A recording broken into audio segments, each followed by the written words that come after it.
Halo semua, selamat datang kembali di perkuliahan daring akuntansi bersama saya, Nilam Kemala. And this is the last topic of the subject in this semester. Pada pertemuan ini, kita akan membahas buku besar pembantu atau subsidiary ledger. Ada dua buku besar pembantu yang dibuat oleh perusahaan karena seringnya transaksi tersebut terjadi, yaitu buku besar pembantu piutang dagang dan buku besar pembantu hutang dagang. Bu, ribet nggak sih kayak buku besar yang udah kita pelajari? Oh, tentu saja tidak. Makanya, tanpa berlama-lama, yuk kita mulai aja. Oke, ready, let's go! Buku besar pembantu atau subsidiary ledger adalah buku besar yang berisikan sekumpulan akun yang memiliki karakteristik yang sama. Contohnya adalah akun piutang dagang dan akun hutang dagang. Apa sih gunanya buku besar pembantu ini? Pertama, menunjukkan satu akun yang mempengaruhi satu pelanggan atau pemasok.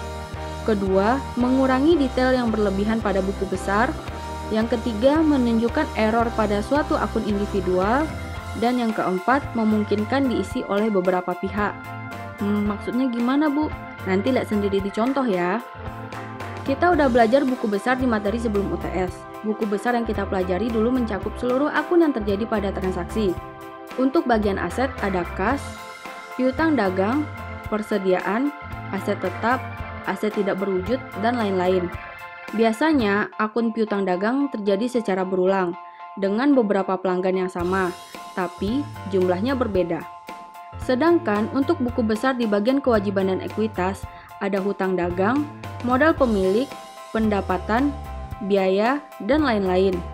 Sama halnya dengan akun piutang dagang, akun hutang dagang juga terjadi secara berulang, dengan beberapa pemasok yang sama, tapi jumlahnya aja yang berbeda.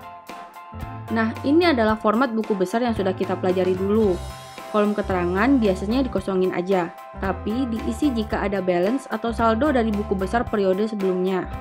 Sedangkan, ref berisi di halaman berapa transaksi itu dibuat di jurnal umum. Sedangkan untuk buku besar pembantu formatnya adalah seperti ini, lebih detail. Tidak hanya berisikan nama akun, tapi juga secara spesifik menyebutkan siapa pemasok atau pelanggannya. Dan di kolom balance-nya tidak ada debit kredit. Langsung aja guys. Tapi di ref-nya berisikan dari mana sumber postingannya, dari jurnal khusus apa, dan ada di halaman berapa. Biasanya kodenya adalah seperti ini. Jurnal pembelian kodenya P yang berarti purchase, jurnal penjualan kodenya S yang berarti sales, jurnal penerimaan kas kodenya CR yang berarti cash receipt, dan jurnal pengeluaran kas kodenya CP yang berarti cash payment. Sebelum kita mulai ke pembahasan buku besar pembantu, ada yang harus kalian pahami mengenai hubungan jurnal dan buku besar. Semua transaksi yang ada di jurnal umum harus diposting di buku besar atau general ledger.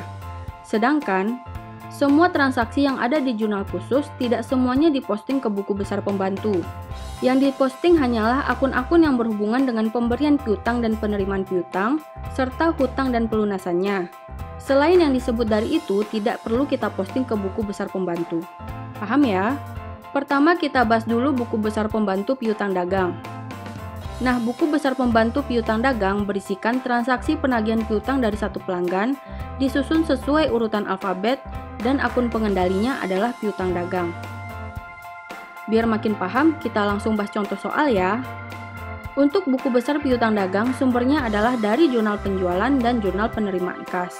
Kenapa? Karena penjualan kredit menimbulkan piutang dan penerimaan kas akan menunjukkan seberapa banyak pengumpulan piutang yang telah dilakukan perusahaan untuk masing-masing pelanggan.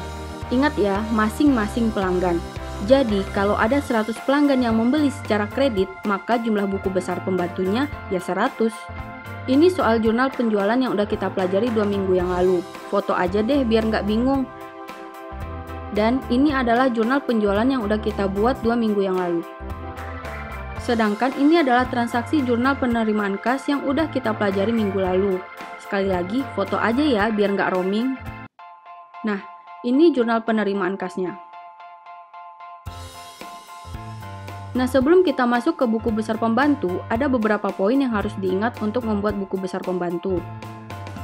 Yang diposting di buku besar pembantu hanya penjualan kredit dan penerimaan piutang dari masing-masing pelanggan. Sedangkan yang tidak diposting adalah penjualan tunai, HPP, diskon penjualan, retur penjualan, dan pinjaman uang dari bank. Terus kalau nggak diposting gimana dong Bu?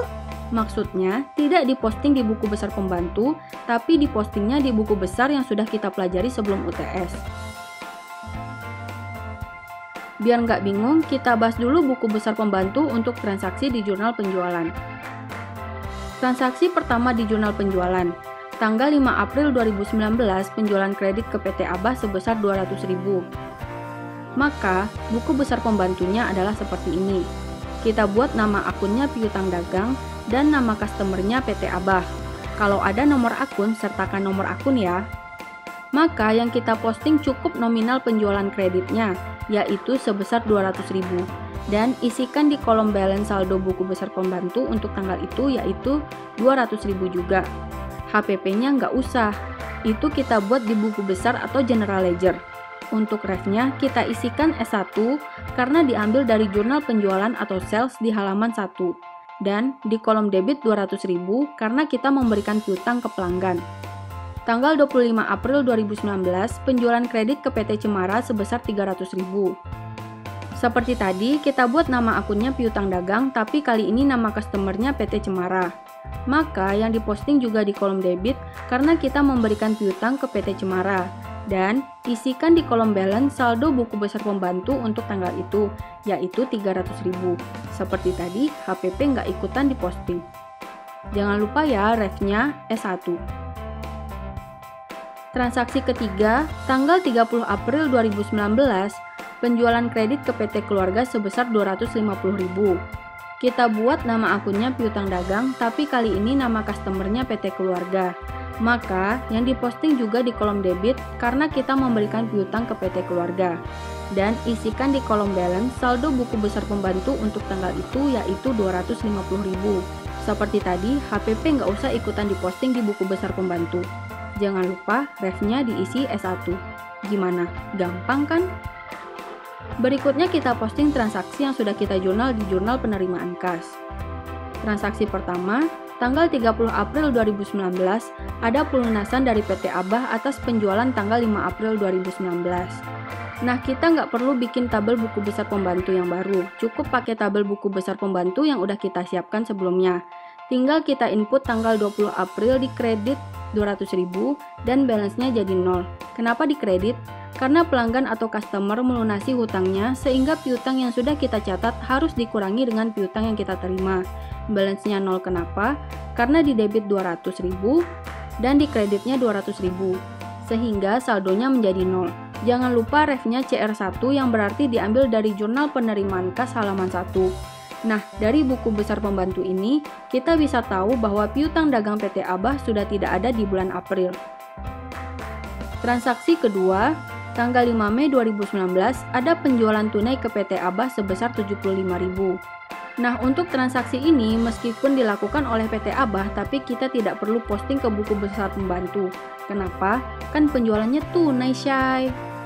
Berikutnya transaksi ketiga, tanggal 6 Mei 2019, ada pelunasan dari PT Keluarga atas penjualan tanggal 30 April 2019.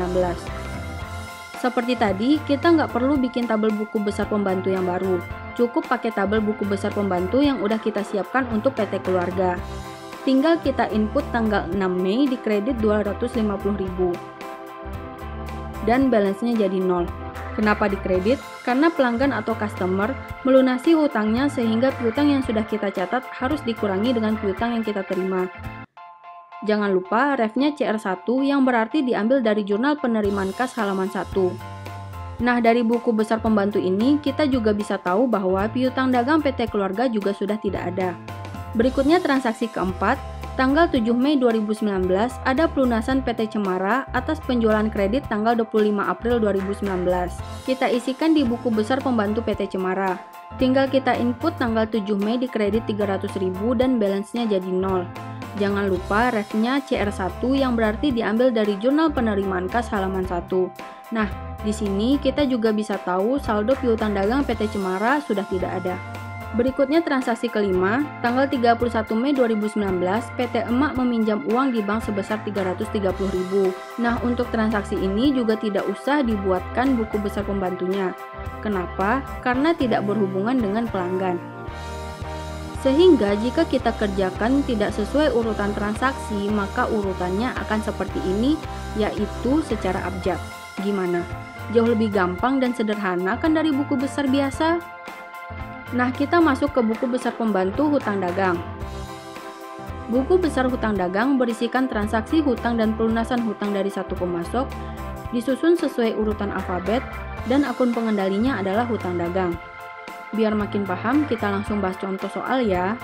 Untuk buku besar hutang dagang, sumbernya adalah dari jurnal pembelian dan jurnal pengeluaran kas. Kenapa? Karena pembelian kredit menimbulkan hutang, dan pengeluaran kas akan menunjukkan seberapa banyak hutang kita ke masing-masing pemasok. Ingat ya, masing-masing pemasok. Jadi, kalau ada 500 pemasok, maka jumlah buku besar pembantunya ya 500 juga. Ini soal jurnal pembelian yang udah kita pelajari 2 minggu yang lalu. Foto juga ya. Dan ini adalah jurnal pembelian yang udah kita buat 2 minggu yang lalu.